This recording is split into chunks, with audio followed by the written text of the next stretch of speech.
Just tonight, dessert. Oh, there it is there. Stations have fallen silent. That's dessert for tonight. We were first notified. There's a shocking, eerie feeling of dread, and indeed a sense of not knowing what to do. And that's something that's been echoed in every police station across the state. Indeed, as we're having this press conference here today, thousands of police at home, in police stations, and the service musters will be watching this. I want to say to those people, the members of the police force family here, members of the Police Association standing with your colleagues, supporting those colleagues. It's important for you to understand if you're out in the field, and I do want to acknowledge that we still have hundreds of our workers putting themselves in danger right as we speak in an attempt to conclude this situation. Our members today paid the ultimate price for the community. It's the price that is often in the back of our minds, something we try to keep there as much as we can. Sadly, on days like this, it comes to the surface, it comes out. In fact, it's too clear. Police officers today across the state will go home. They'll crash at that point. The moment they're busy doing their job, trying to keep things going and trying to resolve the situation. But when they're in the quiet, silence of their homes, they will crash. They will have to deal with the loss of their colleagues. And they'll hug their loved ones a little tighter.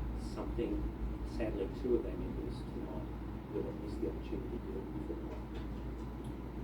Okay, we are going to leave that press conference in Wangaratta there. The Chief Commissioner revealing that one of the officers killed was a 59-year-old detective and the other a 35-year-old senior constable, while the third officer is a detective and is in surgery, but the injuries are not life-threatening. The suspect, in the meantime, is still at large and is armed, as Mike Bush said, so the message to the local community remains to stay indoors. Let's go to Mimi Becker now, who joins us from Porepunkah. Mimi, this is just an incredibly sad day, of course, for Victoria Police, but also for the community there.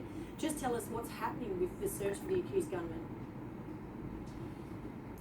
Well, Alicia, the community is on edge and they're feeling unsettled. You just mentioned there that Victoria Police have reminded the community that the gunman is still on the run. In fact, they've just sent out text messages to everyone in the area in the last 10 minutes or so, reminding them to stay at home and to try and limit their movements as this armed offender, Desi Freeman, is on the run. New South Wales Police have now joined the search effort and things are ramping up despite it getting dark. You can still hear the Victoria Police hovering, the helicopter hovering over in the hills as officers prepare for what could be a long night ahead. They are setting up marquees and floodlights and it is beginning to rain, so they are facing tough conditions in this search, but as you just heard from the Chief Commissioner, they are throwing every resource at this, Alicia. Okay, Mimi, thank you. Well, let's go to Brett McLeod now, who joins us from the Police Memorial in St Kilda Road. Brett, today marks another dark chapter in the Force's history.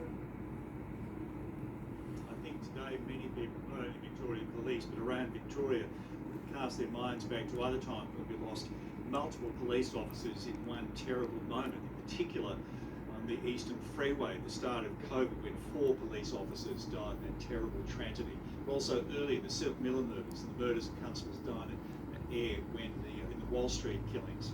Now today there are still many questions unknown. We do know that there are some similarities to what's happened in Tasmania and Queensland in more recent years when police officers were killed serving warrants in more remote rural areas. As more questions come to light, we will see more flowers like we have here today at the memorial.